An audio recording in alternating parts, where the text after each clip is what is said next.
एनवोक English classes की vocabulary building series में आपका स्वागत है। मैं आपको बताऊंगा इसमें इंग्लिश के कुछ वर्ड्स जो कि इंग्लिश लिटरेचर में बहुत फ्रीक्वेंटली यूज होते हैं। तो चलते हैं डायरेक्टली हमारे वर्ड्स सीरीज पे, सीखते हैं कुछ नए वर्ड्स। इस वीडियो सेक्शन का टॉपिक है वॉक, यानी कि हम इसमें सीखेंगे डिफरेंट टाइप्स ऑफ वॉक और करीबन हम 20 वर्ड्स इसमें कवर करेंगे। तो चलते हैं डायरेक्टली हमारे वर्ड्स पे, सीखते हैं नई vocabulary. Skipping and hopping.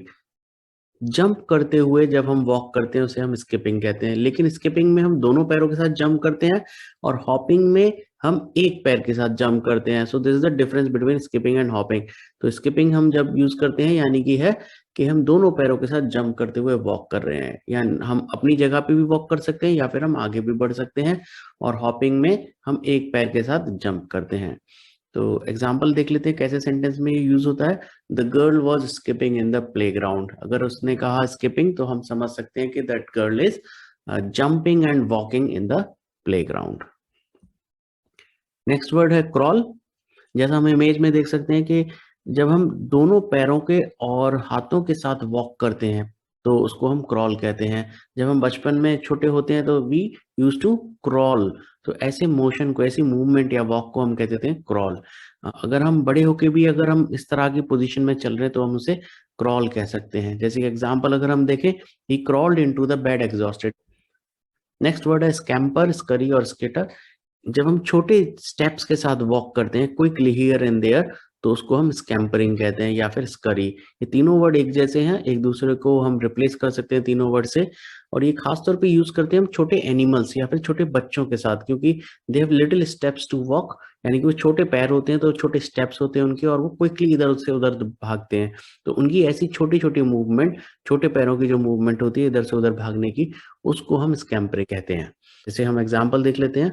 The squirrel scampered across the lawn, यानी कि सिंस उसके छोटे पैर होते हैं तो वो क्विकली इधर से उधर भागते हैं तो लिटिल स्टेप्स हो जाते हैं। तो ऐसी वॉक को, ऐसे मोशन को दिखाने के लिए हम वर्ड यूज करते हैं स्कैम्परिंग या फिर स्करिंग या फिर skittering. So the squirrel scampered across the lawn. तो यहाँ पे इसके लिए एक सुटेबल वर्ड है, हम यहाँ पे वॉक या मूव ना कह के हमें कहना चाहिए यहाँ पे स्कैम्परिंग।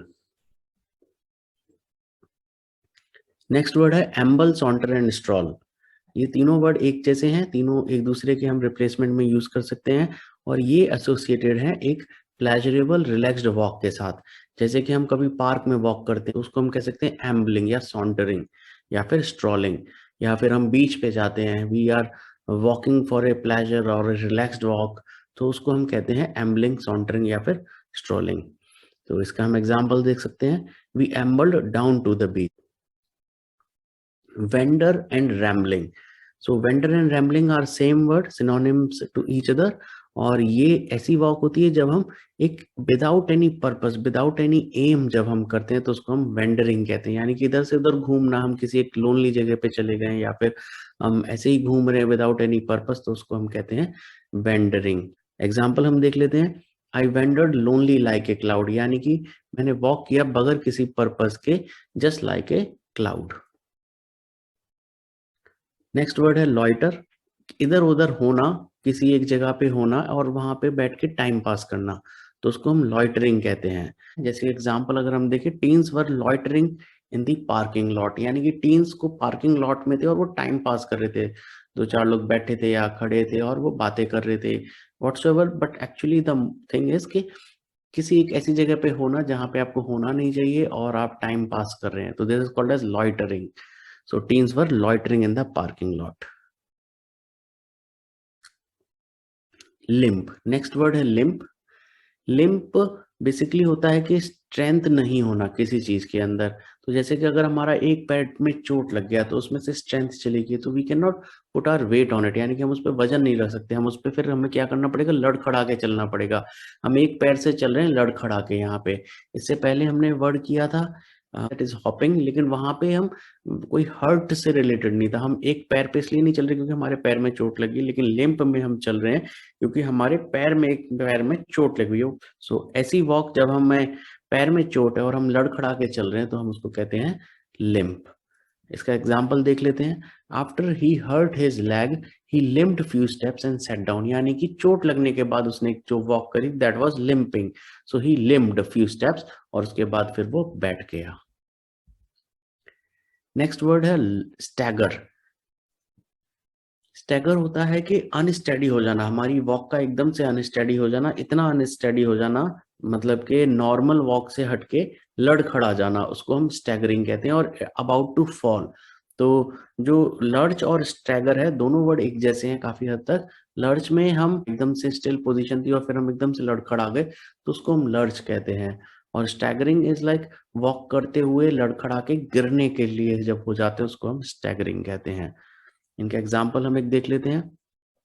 The drunk man staggered and fail, तो यानी कि जो ड्रंक मैन था उसकी वॉक कैसी हुई, वो लड़खड़ा गया यानी कि स्टैगर्ड कर गया एंड देन ही फेल। और दूसरा हम एग्जाम्पल देख लेते हैं। As the car sped over a pothole he lurched forward, यानी कि कार जब स्पीड करी पॉट होल के ऊपर से, गड्ढे के ऊपर से जब वो चल के गई तो the man inside he lurched forward, मतलब स्टेडी पोजीशन थी वो एकदम से लड़खड़ा गया अंदर और वो आगे की तरफ हो गया। तो this is what the difference between stagger and lurch. दोनों एक जैसे वर्ड हैं लेकिन स्टैगर में जनरली रिलेटेड टू वॉक है और लर्च हम किसी भी पोजीशन में से अनस्टेडी हो जाते हैं तो वो लर्च हो जाता है, झटका सा लग जाता है। That is how what lurch means. Next word है हॉबल। हॉबल बेसिकली होता है जब हमारे फीट में प्रॉब्लम होती है, यानी कि जैसे कि हमारे सपोज फ्लोर पे हम चल रहे हैं, फ्लोर पे काफी गर्म है तो हम उस पे एकदम से अच्छे से पैर नहीं रख पाएंगे, we basically will hobble, we will feel some pain in our feet. ये वो मोशन होता है, ये वैसी वॉक होती है जब हमारे फीट में पेन होता है। तो यानी कि अगर हमारे शूज सपोज टाइट हैं तो भी हम क्या करेंगे, हॉबल करेंगे। So when we walk with some pain in our feet, तो ऐसी वॉक को हम कहते हैं हॉबलिंग। एग्जाम्पल हम एक देख लेते हैं। She hobbled to the window and looked down, तो यानी कि यहाँ पे हमें समझ जाना है कि उसके फीट में प्रॉब्लम थी, सम पेन हो रहा था, that is why she hobbled to the window and she looked down. Next word है शफल। शफल होता है बेसिकली जब हम मूव करते हैं, वॉक करते हैं बिना अपने फीट को ऊपर उठाए हुए, यानी कि हम खिसकाते हैं अपने फीट को। वो होता है जनरली हमारे पास एनर्जी नहीं है, बॉडी में इतनी एनर्जी नहीं है कि हम अपने पैर को उठा सकें, या फिर इतनी स्पेस नहीं है हमारे पास कि हम अपने पैर को उठा के चल सकें। तो इसमें मेन जो फोकस पॉइंट है वो ये है कि पैर को जब हम उठा के नहीं चलते तो उसको हम शफलिंग कहते हैं।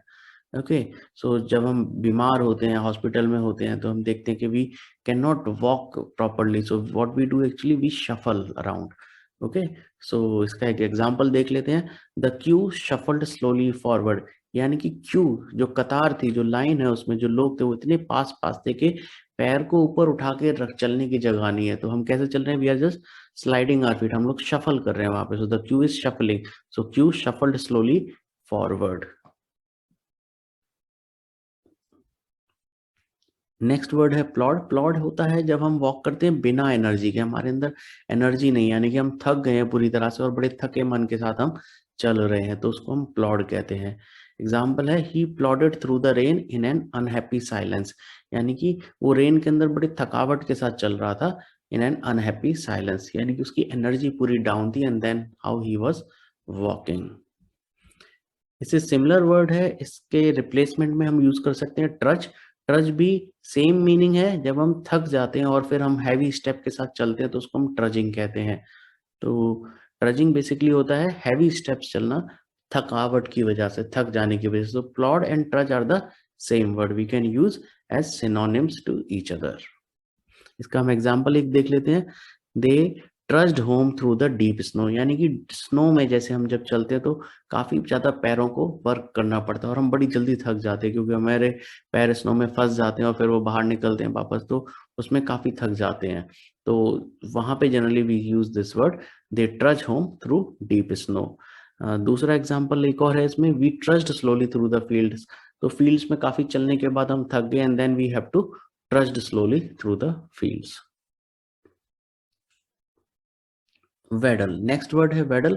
वेडल बेसिकली होती है डक लाइक वॉक, मतलब जैसे कि एक डक चलती है, थोड़ा साइडवेज जिसमें मूवमेंट होती है। खासतौर पे जो फैट एनिमल या फैट पर्सन होते हैं जब वो चलते हैं थोड़ा लड़खड़ा के, एक साइडवेज मूवमेंट जिसमें आता है, जस्ट लाइक ए डक।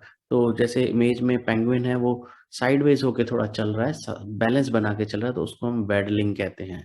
तो ये हम यूज करते हैं जनरली फैट एनिमल या फैट पर्सन के लिए, जो कि थोड़ा साइडवेज होके हिल के चलते हैं। एक एग्जांपल देख लेते हैं। A fat goose waddled across the yard. यानी कि एक फैट गूज जो वॉक कर रहा था, उसकी वॉक लेकिन कैसी थी, because of his fatty nature, वो वेडलिंग थी, तो waddled across the yard. Next word है बाउंड या फिर लोप। दोनों वर्ड हम एक दूसरे के साथ यूज कर सकते हैं। बाउंड बेसिकली होता है जब हम वॉक करते हैं काफी तेजी के साथ, उसमें हमारे लंबे स्टेप्स होते हैं और जंपिंग भी इन्वॉल्व होती है, तो काफी कूदते हुए हम जब हम जाते हैं लाइक ए सुपरमैन, तो वो होता है बाउंडिंग। तो बाउंडिंग में लेकिन थोड़ी एनर्जी ज्यादा होती है, और लोपिंग में हम रिलैक्स्ड वे में, हमारी नॉर्मल वॉक ही इतनी तेज और जंप के साथ लॉन्ग स्ट्राइड यानी कि लंबे स्टेप्स के साथ होती है लोपिंग में, लेकिन बाउंडिंग में हमारी और ज्यादा एनर्जी होती है। तो we can see one example here, the deer bounded into the woods. यानी कि वो बाउंड करते हैं, यानी काफी एनर्जी के साथ वो जल्दी से जंगल में घुस गया। So the deer bounded into the woods.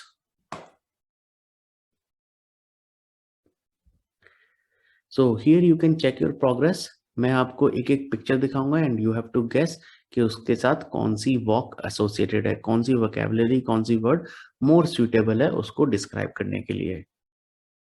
So check your progress.